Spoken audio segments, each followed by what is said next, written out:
Até onde a imaturidade pode ser justificativa para determinadas ações? Criança tem maldade? Hoje vamos conversar sobre Reparação, um livro excepcional. Muito bonito, com um enredo forte, personagens e trama bem construídos, com várias reviravoltas, pacote completo. Reparação é do inglês Ian McEwan e foi publicado em 2001. E para mim é a melhor obra dele. Eu tinha 16 anos quando li esse livro pela primeira vez e eu passei uns bons dias só pensando nessa história, completamente consternada. Esse livro tem muitos temas e pelo menos eu sou um pouco desconfiada quando acontece isso, porque geralmente fica uma ponta solta ou mal desenvolvida ali. O autor acaba se perdendo, mas não é o que acontece aqui. O livro é dividido em 4 partes muito bem marcadas e muito bem amarradas. Na primeira parte, vamos conhecer Bryony, 13 anos, irmã caçula de Leon e também de Cecília, irmã do meio. Leon e Cecília já eram adultos e Bryony é a única criança e adolescente da casa. Bryony é uma menina super inteligente, que se destacava pela habilidade em escrever histórias. E ali na casa dela, todo mundo dava corda para que ela produzisse mais e mais e fosse uma grande escritora. O autor já começa então a construir a personalidade de Bryony por aqui. Ela tem a imaginação fértil, fantasiosa. Bryony tem irmãos, mas eles são bem mais velhos do que ela. Então ela acaba vivendo ali solitária, ansiando por atenção. O pai nunca estava presente e a mãe estava sempre doente, e isso é importantíssimo. Essa combinação vai acabar se revelando explosiva. Essa mistura de solidão e carência com infância e imaginação vai explicar muita coisa.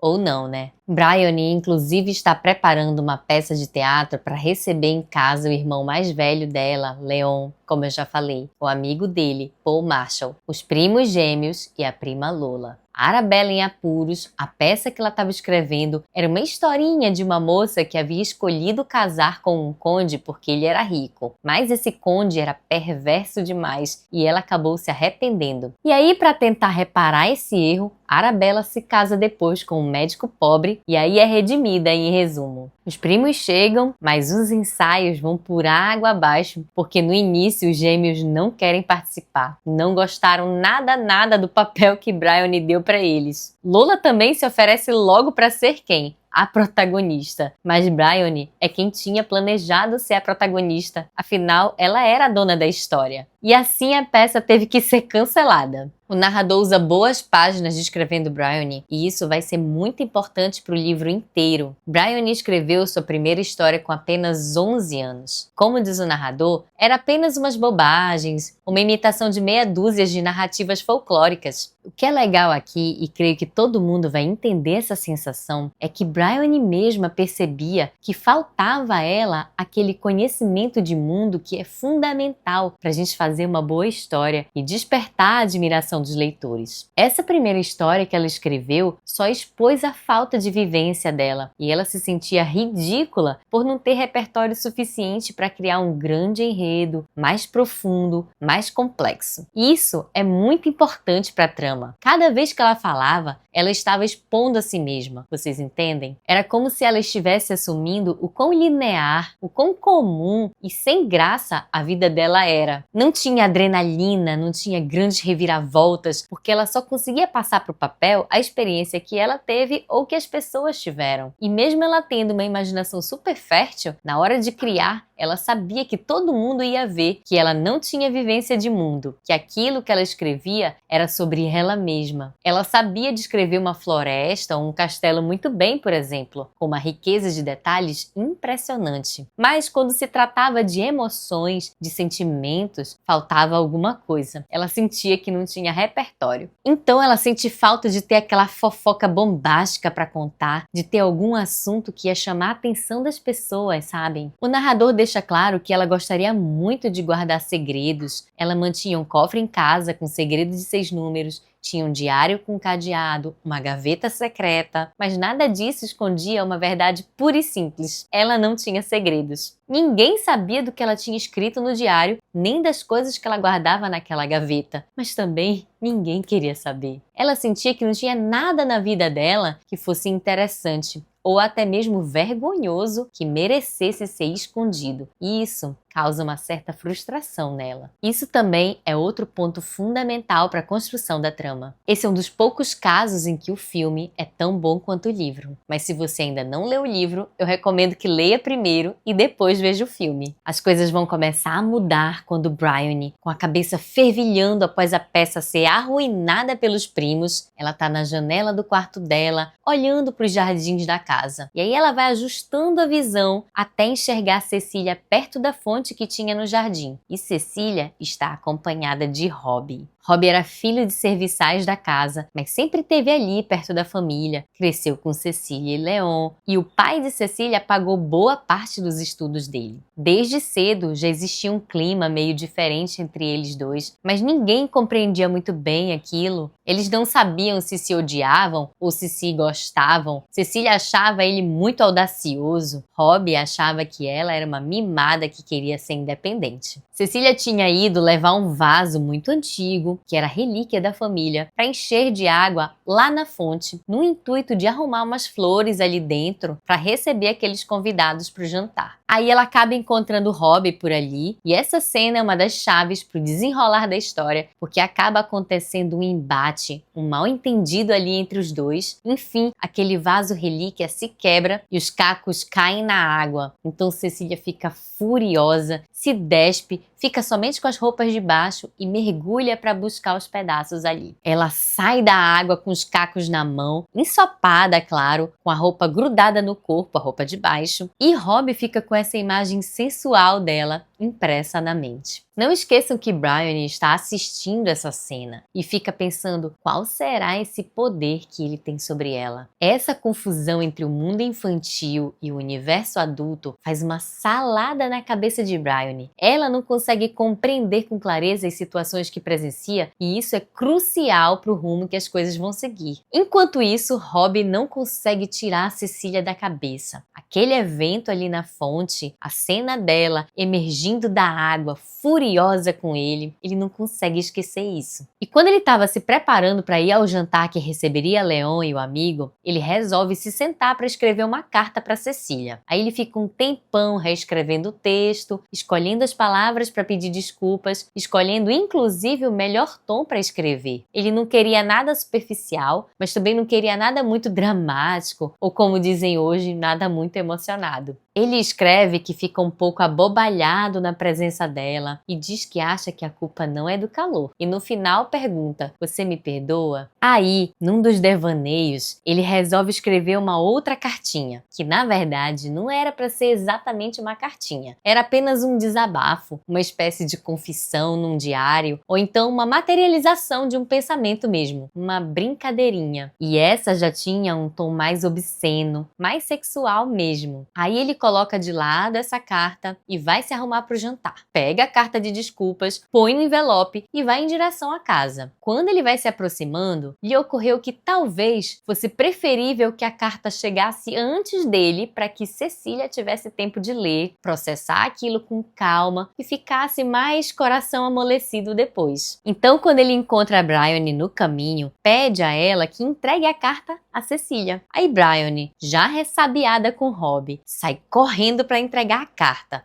Mas ela não resistiu e antes de entregar a carta, ela tira do envelope e lê. Em frações de segundos, Robbie cai em si e vê a besteira que ele fez. Ele percebe que trocou as cartas. Ele trouxe a carta obscena e não a de pedido de desculpas. Fica desesperado, grita, corre, chama Bryony de volta, mas vê que já era inútil. Bryony rapidamente entrega a carta para Cecília, depois de ter lido, claro, e pula nos braços do irmão. Como a mãe delas estava observando, Cecília tentava manter uma expressão de curiosidade bem-humorada enquanto ela ia desdobrando a folha. E o narrador diz que ela teve muito mérito em manter a mesma expressão enquanto ia assimilando o sentido do texto que ela tinha recebido. Lembram que a segunda carta tinha um teor sexual? Então Cecília cai em si e se dá conta de tudo o que estava acontecendo, esse sentimento dela por ele e dele por ela, e fica pensando, é claro, o dia inteiro, toda semana, toda a sua vida, sempre ele esteve ali orbitando as relações familiares dela, e ela se dava conta que também gostava dele. Aí quando ela tá dobrando o papel de novo, cai a ficha dela e ela pensa, peraí, esse tipo de carta não deve ter sido entregue aberta assim. E olha pra irmã, você leu isso? Cadê o envelope? Aí Bryony no colo do irmão, finge que nem foi com ela, se faz de sonsa, finge uma gargalhada espalhafatosa e ignora completamente a irmã. O autor todo o tempo reforça essa ânsia de Bryony pelo protagonismo. Ela sempre teve isso muito forte nela, e com isso vinha também o desejo de ser a heroína que protege as pessoas contra o mal. Lembram que eu disse que Bryony ansiava por ter uma vida mais interessante com segredos obscuros? Pois é, depois dessa carta e do que vai acontecer depois, Bryony fica animada porque tudo isso faz ela ter certeza que finalmente ela estava penetrando na arena adulta. E isso, sem dúvida, beneficiaria seu trabalho literário. Era errado ler a correspondência dos outros?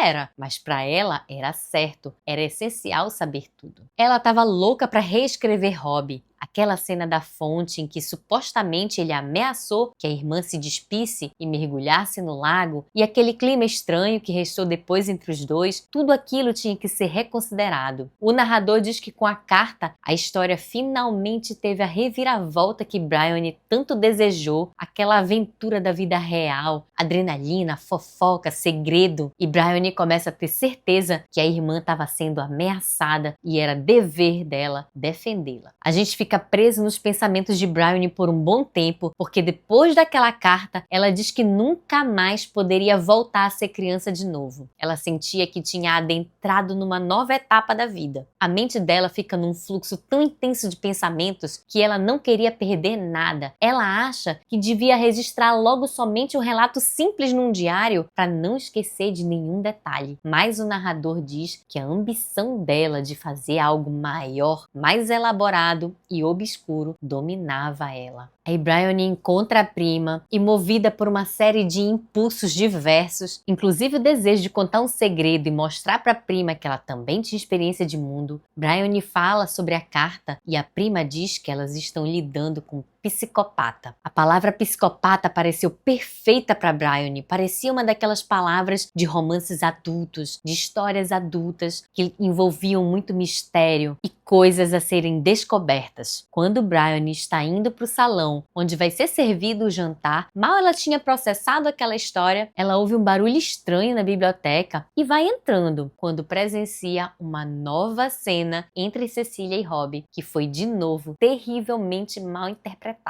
Gente, esse foi um jantar caótico, tudo desandou. Os gêmeozinhos sumiram e deixaram uma carta que iam fugir, iam voltar para casa porque ninguém estava aguentando mais ficar ali. Aí todo mundo fica naquele desespero, chama a polícia, não chama? Todos saem para procurar os gêmeos naquela escuridão, naquela imensidão daquela propriedade rural e nos arredores. E enquanto procura pelos irmãos, Lola é violentada e Bryony a encontra muito assustada no meio do mato, naquele escuro. Ela não viu nada, mas conversa com a prima e meio que induz a prima a dizer que foi o Robbie. Lola não confirma, mas Bryony entende aquele silêncio como se a prima estivesse confirmando. Aí vem polícia, a família naquele alvoroço e Bryony acusa Robbie de ter violentado a prima. Aqui eu não estou nem perto de conseguir contar todos os detalhes dessa história. Leiam porque ainda tem muita coisa para ser dita. Tem o desenrolar da história da prima, o que vai acontecer com ela também mexe muito com a história. A segunda parte do livro já nos traz Robbie servindo na guerra. Depois de passar 3 anos preso pela acusação de estupro, ele vai atuar na Batalha de Dunkerque de 1940, a fim de comutar a pena. O tempo todo Robbie tem um pensamento em Cecília e eles vão se comunicando apenas através de cartas. E ele vai tentando sobreviver à guerra, claro, para se encontrar com ela de novo. Na terceira parte, vemos Bryony já adulta, servindo na guerra como enfermeira de um hospital que recebia os combatentes. Corroída pela culpa e pelo remorso, ela usa esse trabalho sangrento, difícil e extenuante para poder reparar o seu erro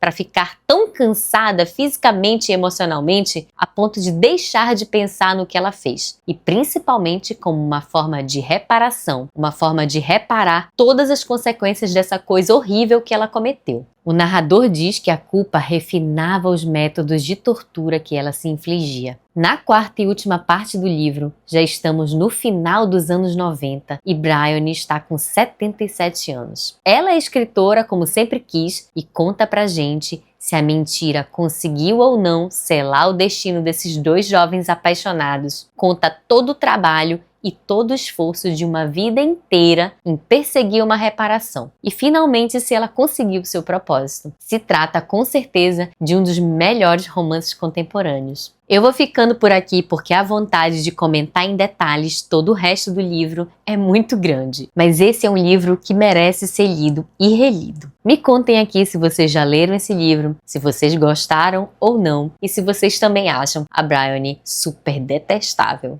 Até o próximo vídeo.